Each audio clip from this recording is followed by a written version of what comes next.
I think the ones that should be deported are being deported. To be honest, I'm a Latina. My family came from this country to this country legally.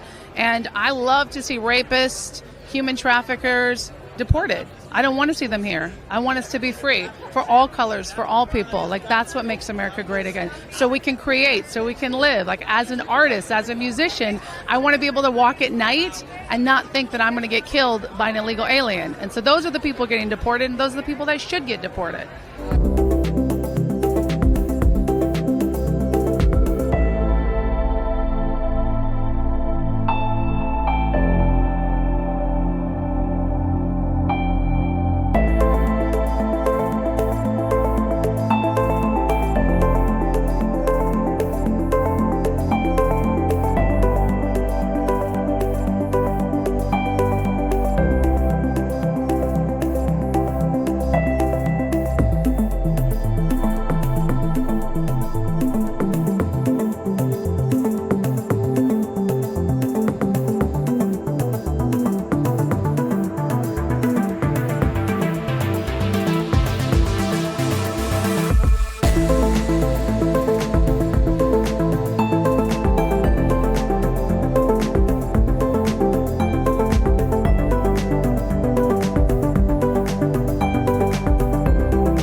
This look is all about American exceptionalism, freedom. So the hat stays on. They try to kill Trump. He's still alive, thank God.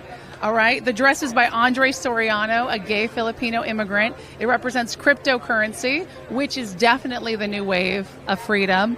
And I'm here to make America glamorous again.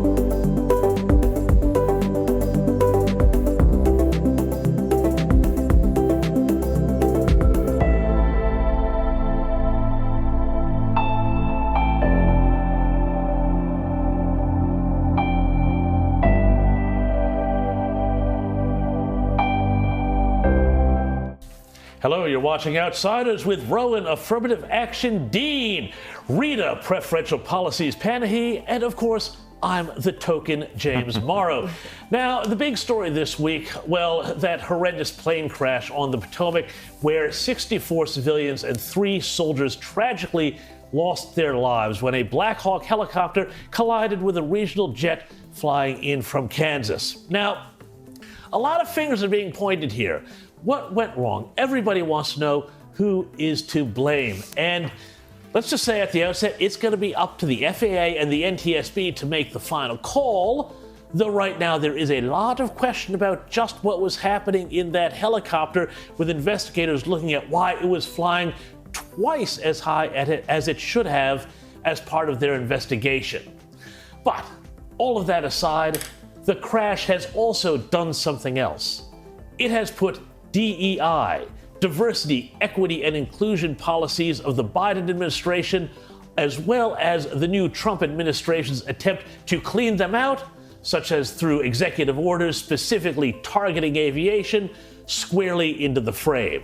Now, let's not forget here that, remember, the Biden administration and the Democrats in general, well, they were and remain the party of DEI. We saw this time and time again, and how these policies created a crisis of competence from one end of American government to the other. I mean, just look at how Joe Biden's final press secretary, Karine Jean-Pierre, was introduced to the public. She will be the first Black woman, the first out LGBTQ plus person to serve in this role, which is amazing because representation matters. Ah, yes, representation matters. They picked her because of all of those identity ticker boxes, not because of her qualifications. And, well, how well did she do as the queer woman of color? And don't you dare criticize her, you bigot! And this is why Trump's new press secretary, Carolyn Leavitt, is such a breath of fresh air. Here she is concisely nailing why DEI is such a bad idea, particularly when it comes to where it has been under so much focus the past few days, air traffic control. When you are flying on an airplane with your loved ones, which every one of us in this room has, do you pray that your plane lands safely and gets you to your destination, or do you pray that the pilot has a certain skin color? I think we all know the answer to that question, and as President Trump said yesterday, it's common sense. Well, it's common sense, but of course the thing about common sense is it's not always all that common, because under the Biden administration, not only was his press secretary office, even air safety was put through the toxic filter of identity politics, but last year the Washington Times reported that the FAA turned away candidates for air traffic controllers because they were, guess what, the wrong race, i.e.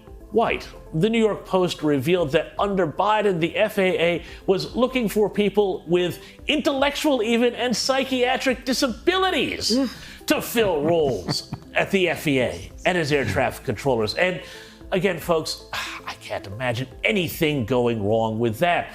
But right now, the FAA is still fighting a class action suit brought by 1,000 would-be air traffic controllers who all said that they were denied positions because they didn't fit in with the agency's diversity quotas.